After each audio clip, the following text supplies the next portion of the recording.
Hello, everyone. Are we live? Yeah. We are. And we are coming to America.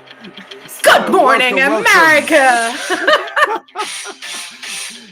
They have got us crazy Europeans going across the world. We hope that you're going to enjoy this. So this is our New Year edition for welcoming people into best things for cats and kittens that are joining the household.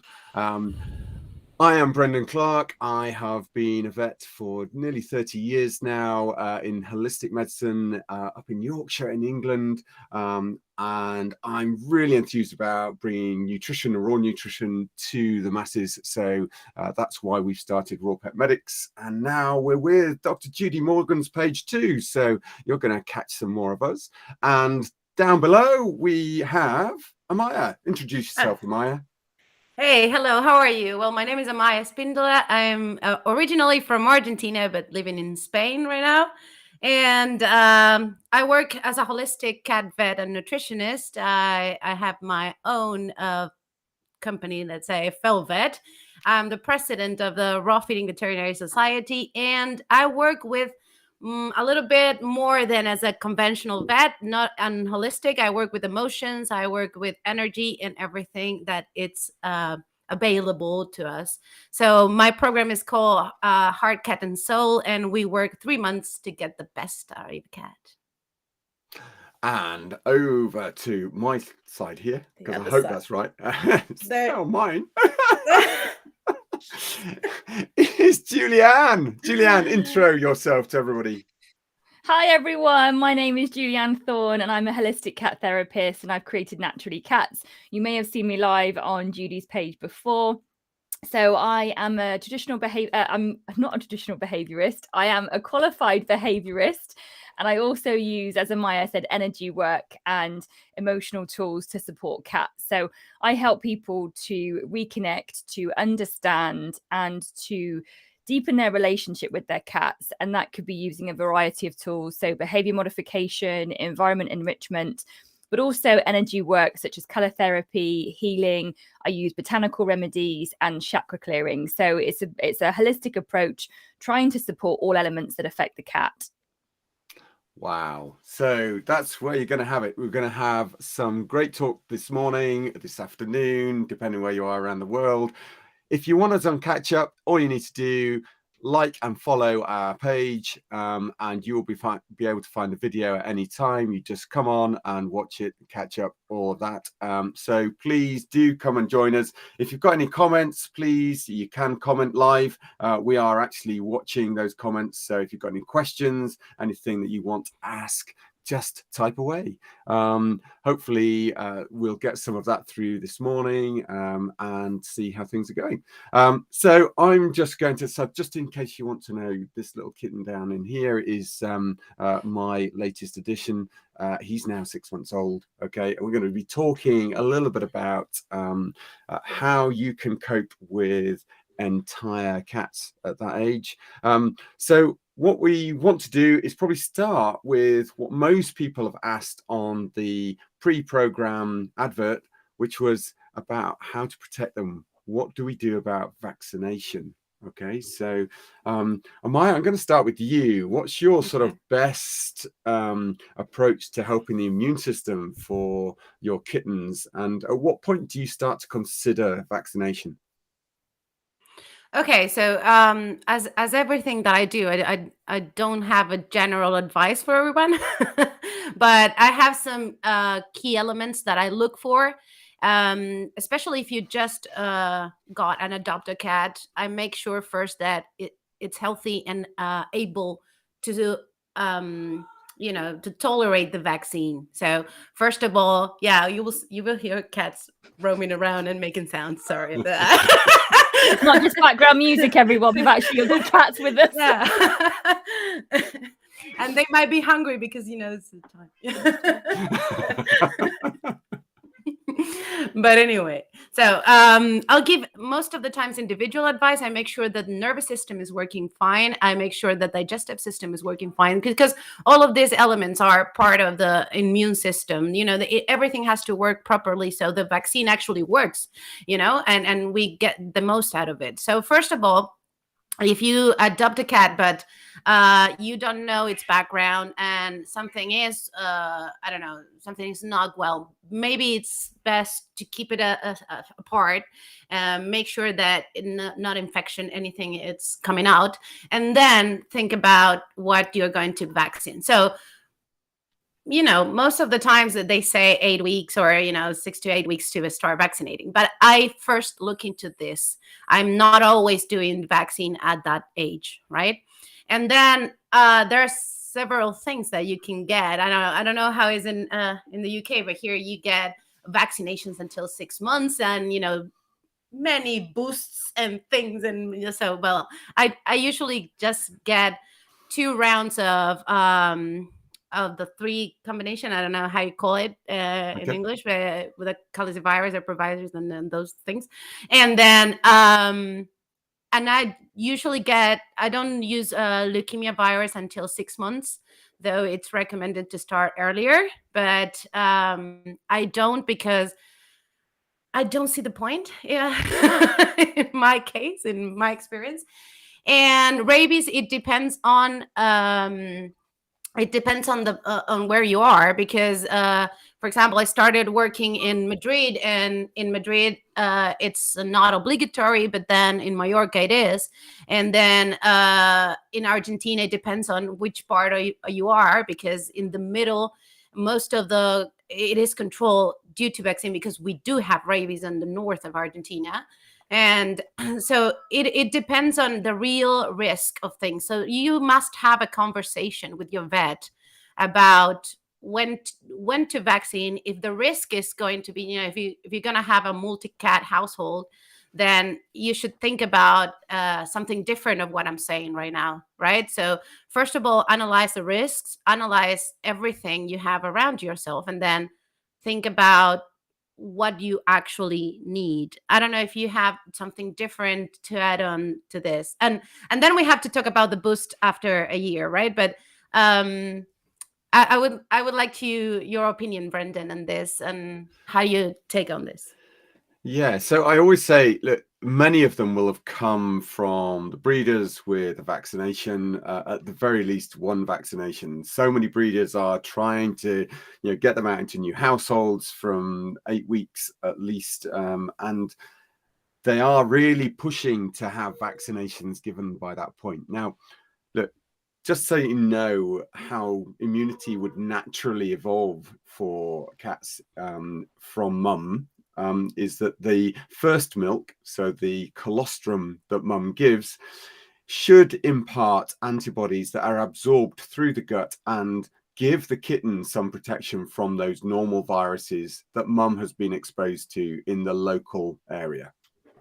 So things like the 3 things, the enteritis, the calicivirus, the herpes virus, generally they will have some antibodies for circulating. Sometimes if mum's had some exposure but been vaccinated and immune, they may have some leukemia virus, and there may be some other minor viruses as well that are coming through in that we don't even vaccinate against. For those in the States, the rabies shot, again, that will be bringing rabies stuff through. So realistically, that colostrum should last that kitten till about 12 weeks of age. That's the sort of studies of how long that immunity lasts in cats and dogs, in fact. Yes. So we actually then look at, sometimes those vaccines are competing with the colostrum to work out whether they will start to impart natural immunity developed by the kitten.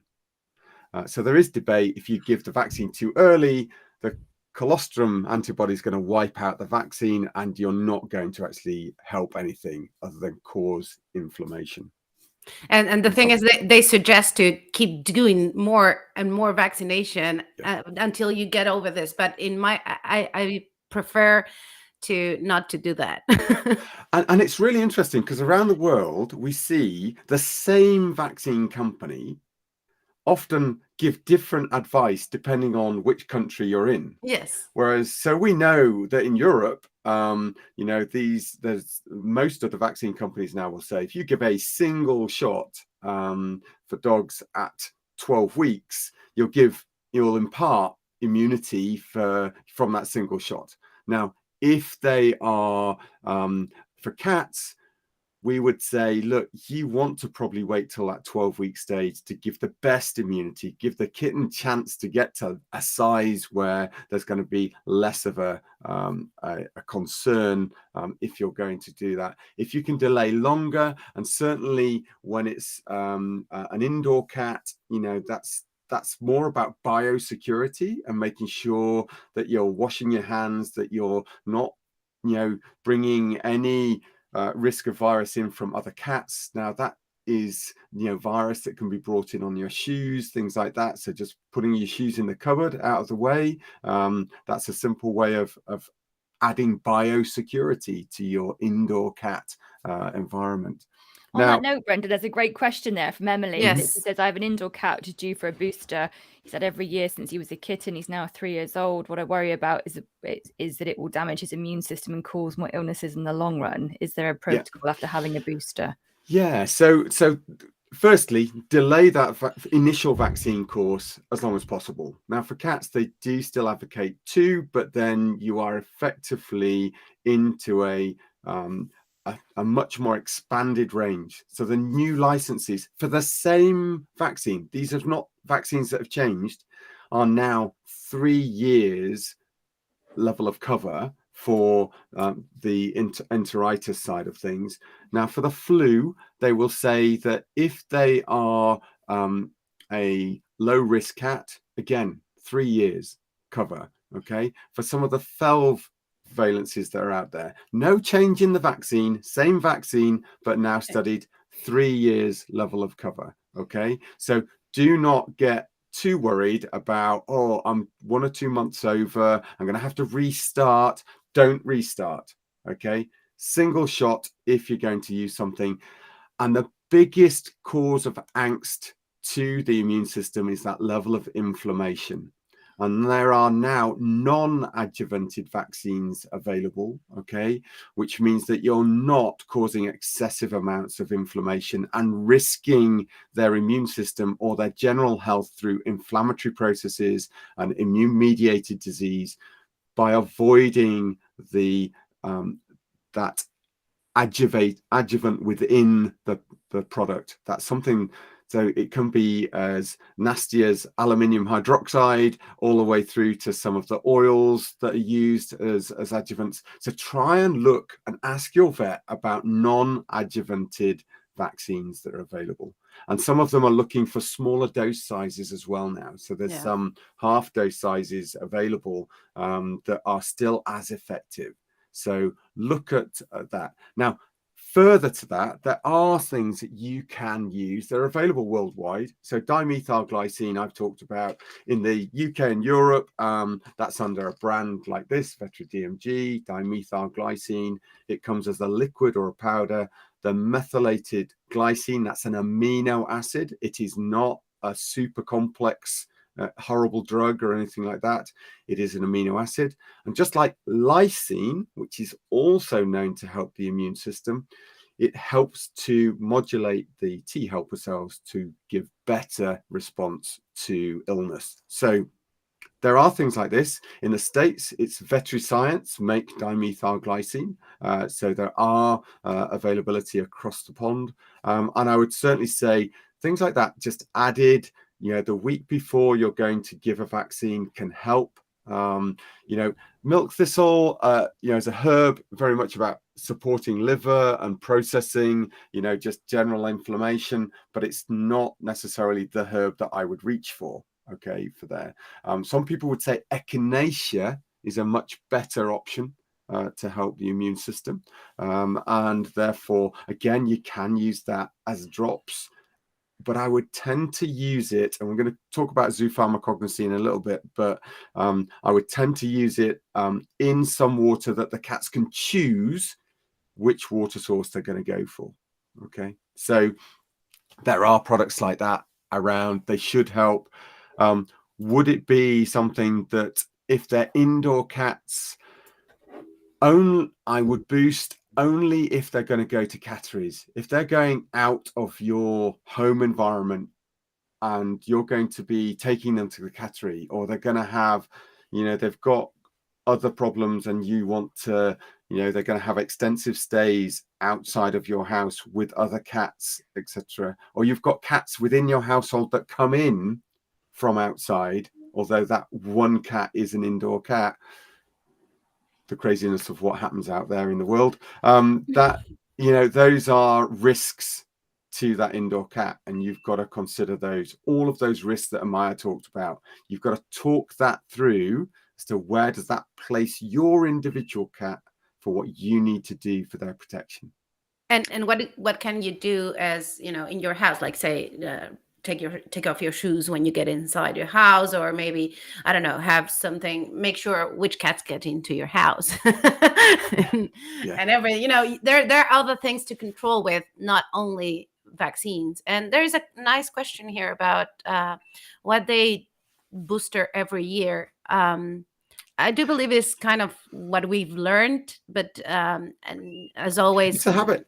Absolutely, it's a habit. It's there was a point where those vaccines, they licensed them for a yearly booster purely on a basis that what we had was the situation. It was easier to ask owners to come back every year than it was to ask them to come back every 3 years, because we tended to forget. Okay, and it's terrible that came about. And people weren't promoting health checks and making sure that the cat is healthy, looking at their teeth, things that can happen even if they're indoor cats, that they can get degeneration of their teeth, checking their thyroid, checking their hearts, making sure their kidneys are okay. All of these things that can happen without any exposure to outdoor cats, coming into their lifestyle, are really important. One thing I did want to bring up on that stress factor. We know if you're in sympathetic drive, your immune system is going to be suppressed. Okay. Yeah. There's pro-inflammatory, lots of other stuff going on. So what ends up happening is that your cat will not respond as well. So if they're just arrived in your home, by all means get them checked out to make sure they're healthy. But please, that is not the time to get the vaccine given, because there's so much else going on. Yes, okay. Totally. And there is something saying about so it's okay to do it every year. Well, for me, I would say no, because it's not necessary. And in that, I would rather, if you are concerned, you can always do antibody titer, and make sure that they are protected. But boosting every year, if not necessary, I mean, it causes excessive inflammation, and also causes kind of a reaction of the immune system that you don't want, you don't need. And it's better to actually combine the vaccination, the protocol that it's suggested for your cat, and then added other things like nutrition, like other things that protection, the environment, and the control the stress levels, and that would be like a complete care. Because some people believe that simply by boosting every year, that's okay, that's all I have to do. And no, still you get, as Brendan said, the stress levels they're not under control, or maybe you're not feeding properly. Other things have to be considered to actually protect your cat. Yeah, and Emily, I can see where you're going. Is it okay to do? Of course, it's preferred that you would reduce the amount of boostering that you give, because there are now vaccine checks, so you can actually check the immunity. And if the immunity is okay, you don't need to boost. And that's available for cats too. So I would certainly look at that. And if you absolutely have to boost because they're going to catteries, spread it out to 3 yearly. Okay. And look at how you can minimize that boostering, and look for the non-adjuvanted vaccines. They are out there. Okay, I'm not going to go through all of the individual brands at this point, because you can look on our Facebook page, and I'll put a few brands up there that you can look to. Okay, I think we need to move on, because we've vaccination time span. We've got to get through. So that's immunity. We've sort of like, do the best by them. So we've got to then start looking at what's going on with nutrition. Julianne, I'm just going to ask you, come on, what do you feed your cats? Well, it's lovely to join in with you. I'm sat here listening to you two, like, I'm just like soaking up all your knowledge and wisdom. It's fascinating. You guys know so much, and I'm so honored to be part of this with you. And I'm really grateful how much detail and information you share with everyone. So currently, Leo is fed raw food, so I don't make it myself. I don't have the capacity to understand and make sure that it's balanced. So I do get I buy it in frozen.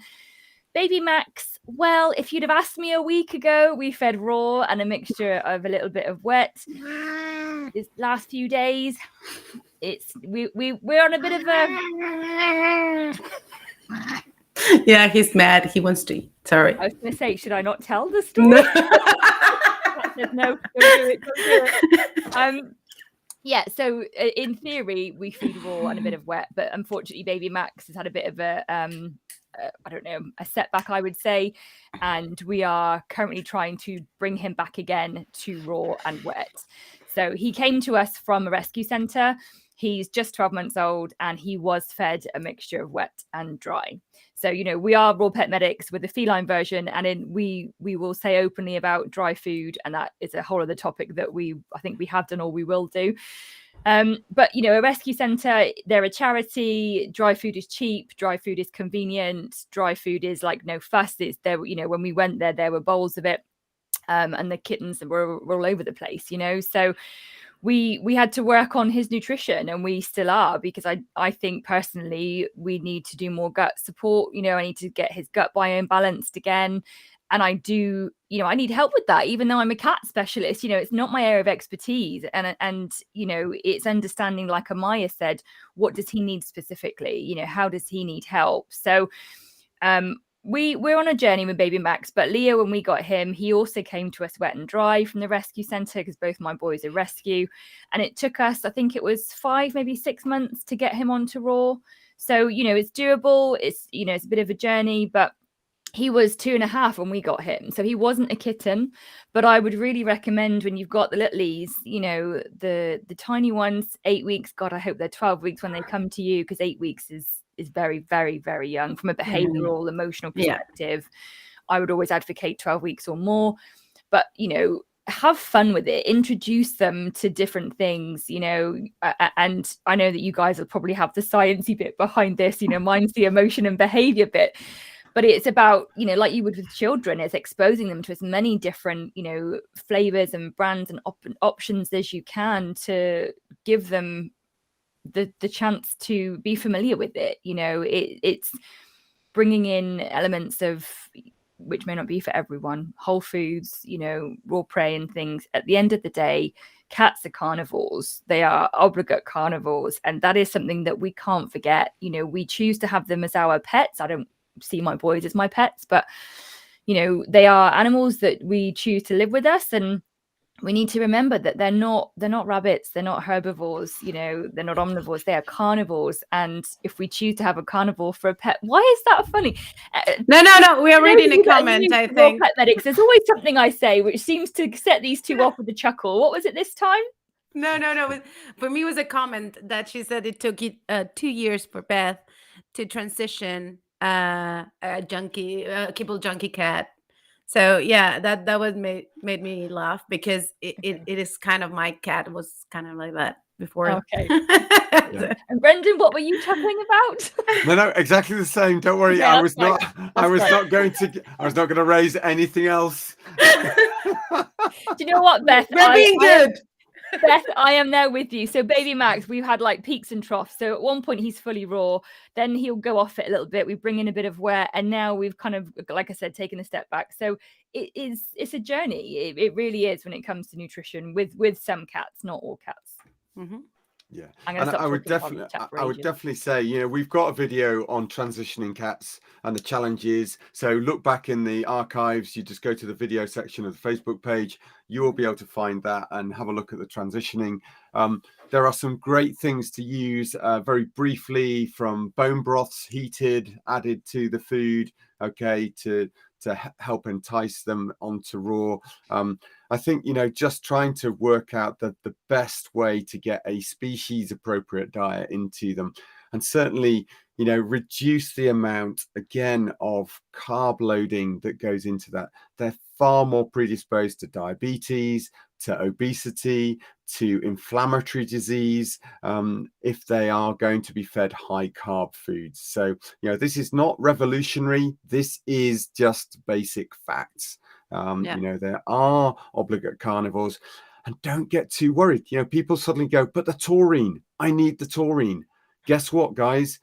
It's readily available in raw, fresh meat. You know, that's where taurine is found in the richest. Yes, of course, you can give heart as well to get extra strengths of that, but realistically, it's going to be in raw meat.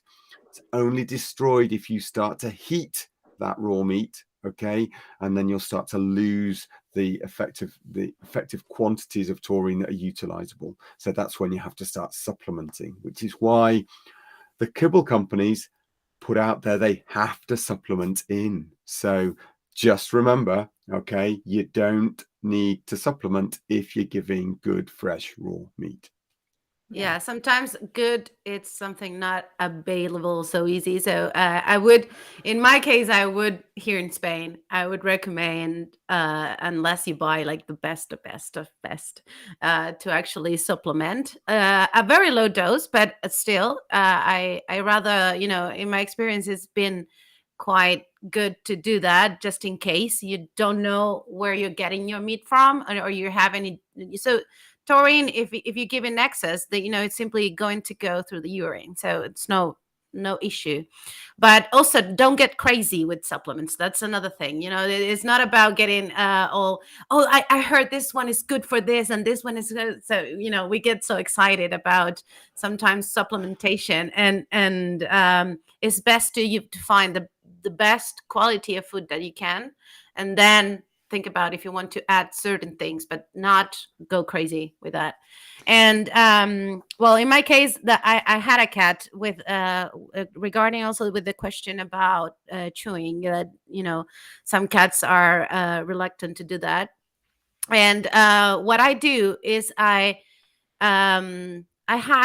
grab a piece of a small bone, but I usually don't start with raw meaty bones. I start with something more tasteful, like lamb. How do you call it? Lamb tripe, but cut it in strings like that, Yeah. strips, yeah, like that, and then I just hold them.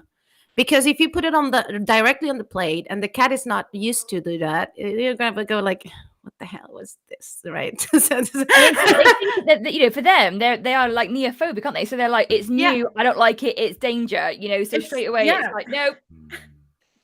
What are you doing? So what I do is, you know, when you're trying to write something on a paper, and they are trying to play with your pen. Well, so that's that same thing. You should do it with a meaty bone, or treat a healthy one. Please don't start with the dental things or whatever. Simply, you know, lamb stripes like that, or things like that. Very healthy, very good, or even pieces of meat. But make sure you play a little bit, like you're writing something. And then the cat will, you know, get like, oh, what is this? What is this? And then they'll start chewing. And, you know, you have to have like Beth patience, like 2 years to transition to a cat. That's something to applaud. So that's really good. So just have some patience, but they start doing it. And actually, one of my cats had dental disease, and we start doing that with that, and then some pieces of meat also hanging from a bowl.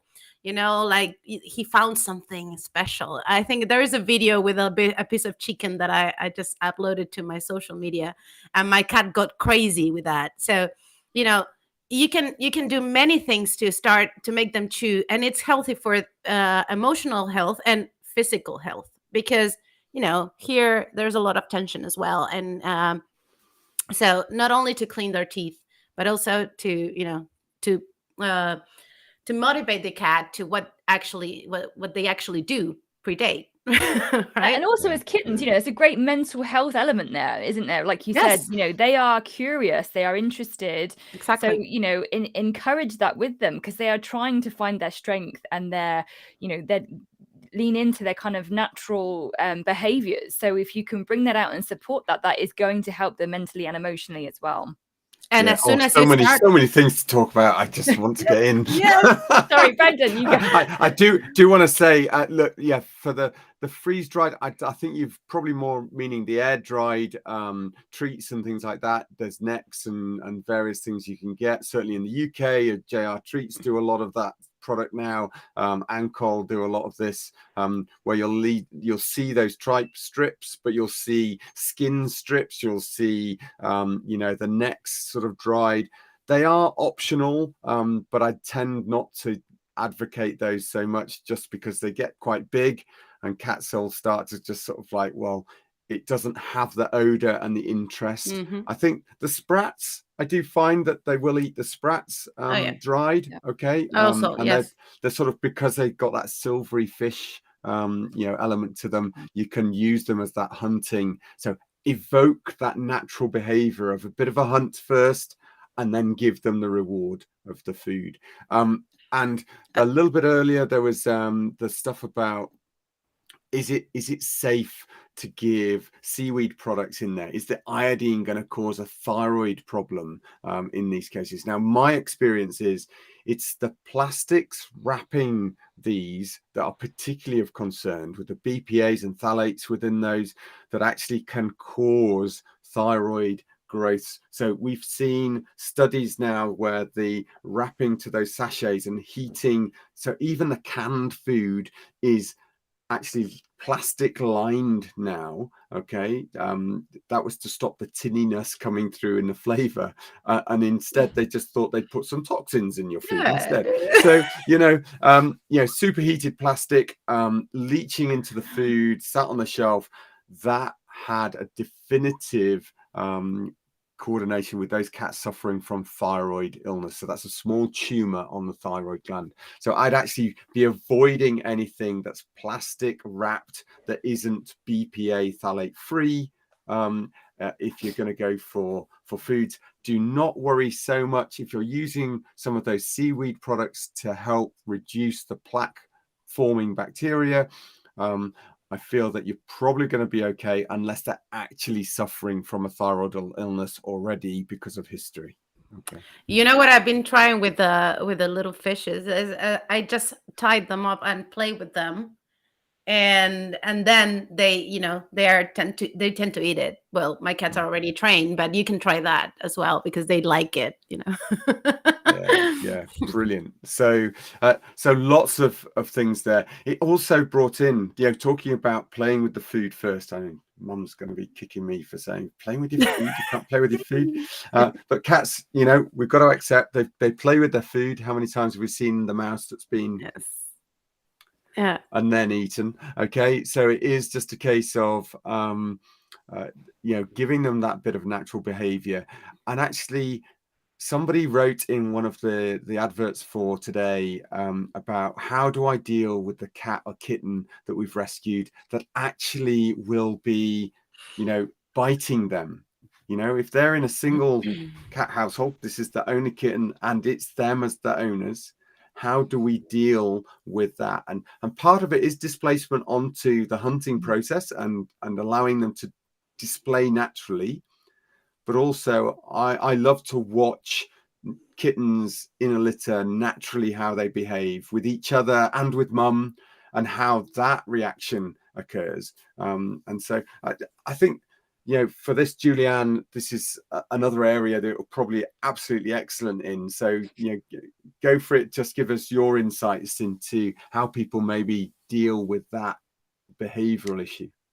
And you're absolutely right. It's displacement, it's transference, whatever version you want to use. They are, they need to exhibit those behaviors, and you need to direct it to an appropriate place. So I can't tell you how many people have said to me, my cat attacks my ankles when I'm walking or going up the stairs. And I'm like, yeah, Amaya knows it too. She's the same clients, I imagine, or the same people in the community say that, because cats are hunters. That's what they do. So if they don't have access to outdoors, now I'm not saying that cats should blindly be allowed outside. Every situation is different, so you need to bear that in mind.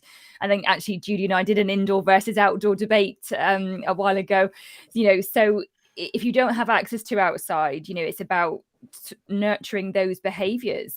And that is where you need to play. You need to engage with the cat. If you don't, they will bite your hands, they will bite your ankles, they will attack your legs, because they are looking for moving prey. They are looking to express themselves doing natural cat behaviors. So, wand toys, and as Amaya said, bits of not just meat, but the freeze-dried sprats on a little bit of string. The other night, baby Max was having a bit of a funny 5 minutes. Leo looked just really frustrated. So I thought, right, okay, I'm going to kind of intervene and support them, because just because I have two cats doesn't mean that they will play with each other and entertain each other. So, to prevent Leo becoming aggressive, I thought, right, I'm going to play with baby Max. I had 1,000,001 jobs to do. So I had a little mouse that had a bell on the end attached to the end of a shoestring, and I tucked it into the back of my legging. So I'm walking around the house trying not to trip over myself or trip myself up on this mouse. And baby Max was trailing along behind me, and every now and again, if I was putting the washing away, for example, he'd stand and he'd play with the mouse, and I would then get it and wiggle it a little. But, you don't have to spend hours and hours with them. Essentially, their kind of activity cycle is generally, for young kittens, 15 to 20 minutes. If they're a little bit older, I would say 1 year plus, maybe 25 to 30, maybe some 45 minutes, but you don't have to do it for hours. So, you can put all your distractions away, put your phones down, get a toy, engage with them, and let them run through that cycle of play, pray, whatever you want to call it, but let them express that energy. It's good for their mental health, their physical health, and their emotional health, to be able to catch and kill and catch and kill. Whether that's, if you don't want it to be your ankles and your hands, then you need to bring in toys. You need to bring in wands, little mice, fishes, whatever it may be. But those behaviors need to be expressed. And if they're not done in a healthy, managed way with you as the guardian helping them, they're going to find a way to do it. So it'll be when you stroke them, they'll turn around and they'll grab your hand, and you're like, oh my God, I was just giving you a stroke. But as far as the cat's concerned, it's like, oh, pray, quick, grab it, so it's about getting involved. You have to support them with those behaviors. And there's another thing. I don't know if it happens too much in the UK, but when you adopt a young kitten and then you move on to your usual life and work for 8 hours and the cat is alone, so kittens need to be really close to you all the time possible. If you watch when they play among with other cats and their mom, you'll see that they are always close together and they are always connecting. So you can do that as much as possible, of course, but you have to be sure that the cat stays as close as possible to you. I worked for 7 years in animal protection, and we had several cases of kittens that maybe blinded kittens or whatever. So what we did was kind of the furoshiki kind of involvement, that you put that piece of cloth around yourself and you put the kitten here. It's like and the papoose. Yeah, and then you walk around with the kitten. But that made every single kitten that we had adoptable in the later on, because we worked with them to communicate with others, because sometimes they're so afraid. They come to a new house, and sometimes they get the chance to be with other cats, which is amazing. That will help you out. Even if you have a dog, it will be better than nothing. But then there is a part if you decide to have a kitten, make sure that you have the time to have a kitten. Otherwise, there is a lot of adult cats that they are always able to learn. You can always correct a mistake that that it's been made in the past. It will take work, of course, but the cat that you've seen earlier, my black cat, it was an aggressive cat. And you saw him. Well, he gets mad sometimes, but he doesn't bite anymore. He's I adopted him already as an adult. So if you don't have the time, make sure you find an adult cat. And if you want a kitten, then make sure that you keep it as closest to you as possible, and then have that playful time and have fun with playing with your cat. Because if you don't have fun, the cat also won't engage with you to play. So find ways to have fun, like like the long street that you use. I use it myself as well, Julian. And when I sometimes I try to run, I trip on myself. So we tend to laugh, and it's a really fun moment. So try to have fun with your cats. Yeah, I think that's really important. I also think exposure, like you said, is really important. So we're talking about kittens, how to set them up for success. Expose them as much as you can in a nice, safe way to children, to youngsters, to other animals. Be mindful of the temperament of the kitten. So even though they are young, they may not have fears ingrained in them, behavior patterns, but they will still have a personality type. You'll have some that will be really friendly, others that will be a little bit more cautious, just like dogs and humans, and children and things. So bear that in mind. But if you can, expose them to young children, teach the young children how to engage with the kittens, how to treat them with respect. Let them meet with dogs, and when it comes to other cats in the home, just be mindful that because you're really excited to have a new kitten as a new member of the family doesn't mean that existing cats are going to be like that too. So there are a few hints and tips to bear in mind when you're introducing new kittens to existing cats, because like I said with my two, it took us 6 months for me to help Leo accept and integrate Max into our home. And I can't just expect now Leo to be almost Max's equal and kind of playmate and things, because they're different ages. Max is 1, Leo's 4.5. So there are times when they are tearing around the house and they're having a great fun and there are little black floofs left everywhere. Other times when I do need to intervene because I'm mindful of who needs what. Leo needs some time out, or Leo needs some quiet space. He's a very reserved type cat. Max is full of beans. Let's deal with that. So exposure to other animals, different people, a cat's territory, their world is all defined by their scent. So bring other people in, expose your cat to it, but encourage them, use positive reinforcement, treats, cuddles, verbal praise, things to support their development in a healthy way, that when they are exposed to these things, which for them will be new and potentially a little scary, they actually have the ability to, as Amaya said, feel nurtured and loved and supported with that, so that it's a pleasant experience. Great. And I think, part of this is also, it's so much to go there. We're sort of skirting on because we're sort of time constrained. We're going to talk about the next subject here. But yeah, there's lots more information that you can get from either of us. Just contact us through the websites. We'll put that information on, or through the social media channels. You'll be able to find how to get in touch if you need more specific advice. Or indeed, look at your vets and see whether they've got some feline behaviorists that they work with, or they may even have an interest themselves. So do take a view on that. But I want to move on to the environment, okay? I think environment is so important for cats. So many people love these days to have that minimalist house. I don't know how they cope with that, because that's not my character at all. But those super people that love a really clean environment with high echoey walls and all the rest of it.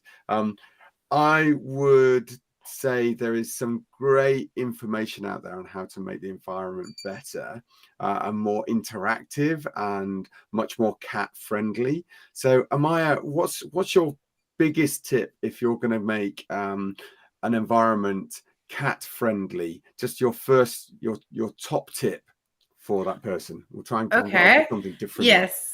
Okay, so my thing is to buy, because I am kind of minimalistic. You just nail it there. Never. You can hear the echo. Yeah. So what I would do is make sure I started with boxes and things and materials that you can recycle later on, but you learn what your cat actually wants and needs. Because you have cats that they don't like to, climb too much, or maybe so they're different personalities. So what I tend to do is I find with boxes, I put boxes to make sure if they need places to be safeguard, or just watch other people. And then after that, I make sure I buy a really good cut tree. Probably if they like to climb, but I really spend money with that. I mean, mine has almost 7 or 8 years, and any string hasn't come out. It's a German, really good brand, and it cost me a lot. But the thing is that it is a good one. They really enjoy it, and it goes up to the ceiling, and it's simple. It doesn't have many things around it, but there are other cats that actually like to hide. So if maybe you will get one with a castle or something, or a box inside, if the cat really likes to hide. So buy things consciously, and also make sure you put it on the room, especially to the rooms that most people spend their time in. For example, in my case, it's the living room. Otherwise, there's no point to have a room for the cat if you're not going to be there, right? So that will be my top advice in a minimalistic life. Oh, and Julianne, you've written books and all sorts of information about environments for cats. So come on, give us your top tip that you would like to share for making that kitten's home a friendly one. I echo Amaya, definitely. Cat, scratch and post, cat trees, scratching pads, whatever it may be. If you don't want your sofa, your doorways, your floors, your carpet scratched, you have to provide them peeps with something. Cardboard scratchers, sisal rope ones, vertical, horizontal, whatever. And we're talking more than a little one in the corner of the front room. It needs to be size and weight appropriate so that it doesn't kind of balance over. What you have for a kitten isn't going to be good for when they're older. How does it go, Maya? Like that. Yeah. So I've seen many cats do that. Yeah, we had one for baby Max as a kitten, and actually within 3 months he'd outgrown it, because when he scratched at it, it tipped over. So bear that in mind. I think for me, I would recommend a herb garden. So litter trays are essential, covered or uncovered, depends what the cat prefers. We've got both in our house, but I would say a herb garden. So it's about giving the kittens, cats, existing or new, the opportunity to deal with their emotions. So a herb garden is when you get a blanket or a towel, you put it down in a quiet space in the home, and you put a good pinch of dried herbs, one on each corner. And Maya, have you got an earthquake or something going on? All I can see is it's my cat playing with a screen. It's like it's trembling every now and again. You see, and he goes like.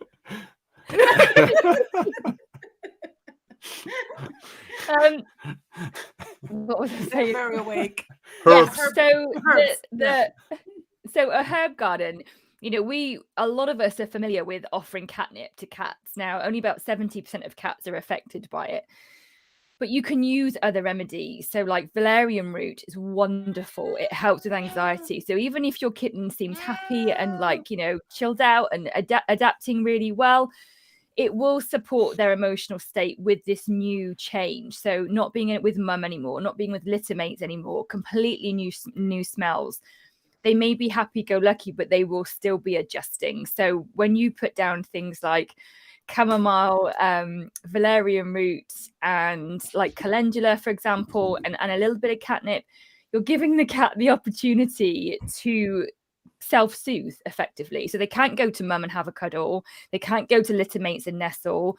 Amaya's already mentioned about having them close with you in terms of physical contact, but it's another opportunity for them to grow, for them to evolve, for them to find their own coping mechanism emotionally and mentally with all the change that's going on.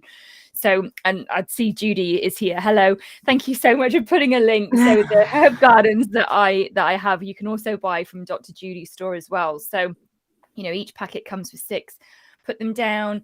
See, your existing cat will enjoy them just as much as the new kitten, potentially more so. So the rule for gardens is just like litter trays. It's 1 per cat.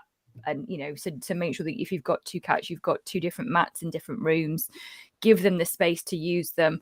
So mine would be a herb garden. Brendan, what would yours be? And so before we go there, I mean, Kathleen was asking potted, fresh, cut, or dried. You could use a mixture, to be honest with you. Different cats will all have different properties. So, valerian root obviously is very stinky and very, very smelly as dried.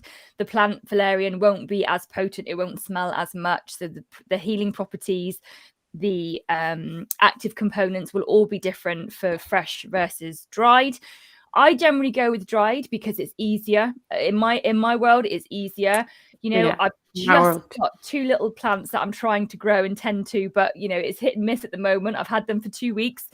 But online there is mixed information about plants that are safe. So like lavender, for example, a lot of places say lavender is bad for cats and lavender is toxic. It's only toxic if it's not needed by the body. And I appreciate this a bit sort of self-selection, zoopharmacognosy realm, which I know we're short of time, so I won't get into. But as Brendan said, come and follow me on Naturally Cats and you'll learn more about it. But, the cat will do and choose what they need if we give them the chance to do so. So if you're going to have fresh, just be aware that, you can get a good resource online that shows you that they're cat-friendly plants. But at least with dried, there is minimal, if no risk, because, you let the cat do what they need to with it. I love that, Julie. You're so feline, you can't have green thumbs. That's like, sorry, that's a very UK joke. Okay, if you've got a green thumb, you're really great at growing plants. That's the thing. But that's... I heard about we're 2 weeks in and they're still looking a bit dodgy, so it's I tried to grow chamomile and it never grew because they were always eating it.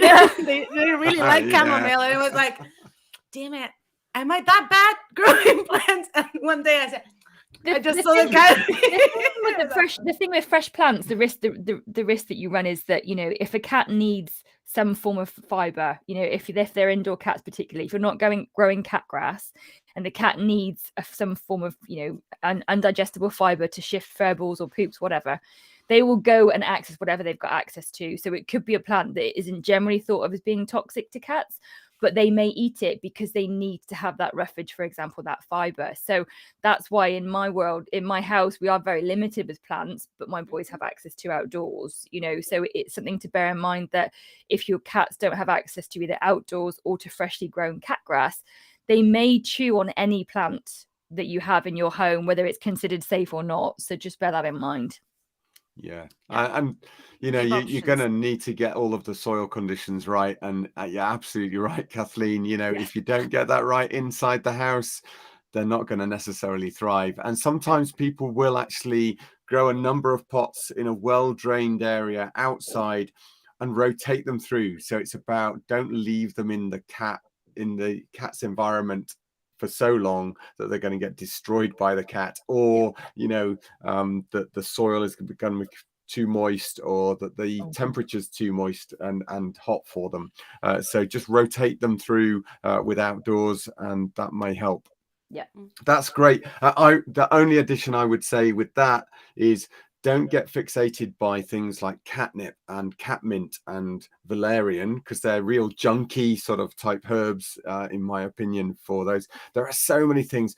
People get scared about a little bit of rosemary or a little bit of lavender. They give them space to get away from it if they want, but if they want to get close, it can be really useful to them to help repel parasites and things like that, to have some exposure to those things. So just take a view as to how they're acting. You can try chamomile, you can try rose, marigold, and many things. If you put it down and let them choose, then they will, they'll show you what they need. Never add to food, in my opinion, with the way we're talking about herbs. Never add to food, but again, another topic, really.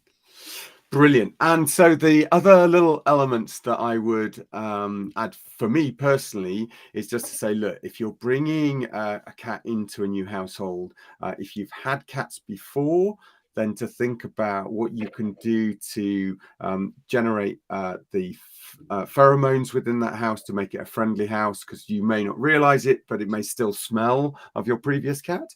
If you've got existing cats, there are pheromones which help blend those cats together so that they can join in with each other. I would say, remember the litter tray. It should always be one more litter tray than you have cats. So if you've got 2 cats, you should have 3 litter trays. Remember, that should be probably at the periphery of the environment, because that's where they're going to look at soil marking.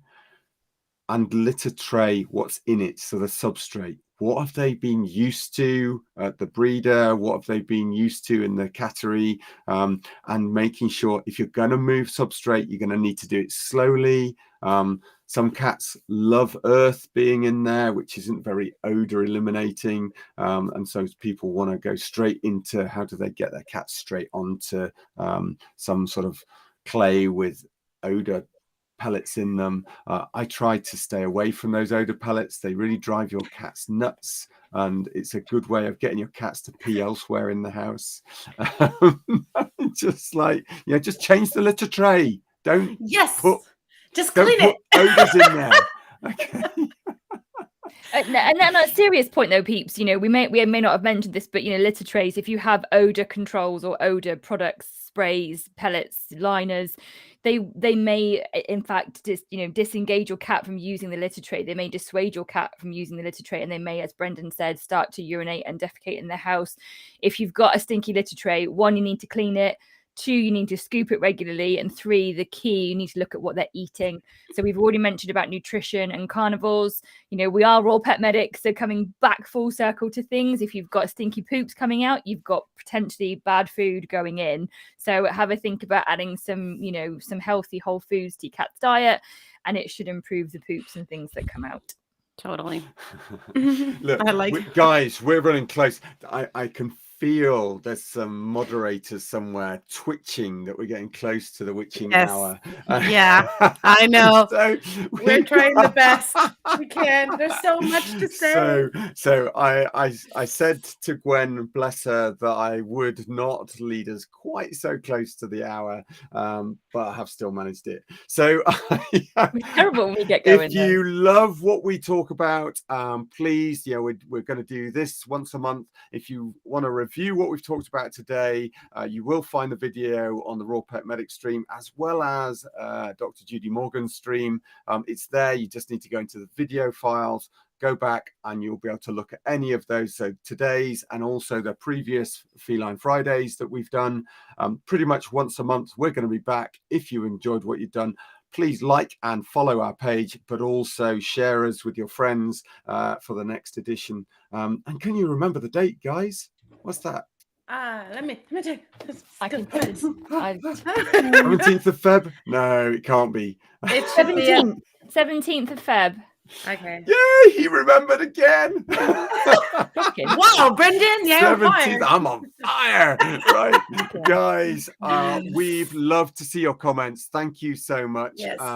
Please do come and join us. If you've got further questions, type them up there and we'll be answering those. And thanks for your company. It's been great. Yes, it's been great. So many questions, so many things to. Yeah, that was amazing. Brilliant. Thanks, guys. Thanks, Take everyone. care. Thank you. Bye-bye.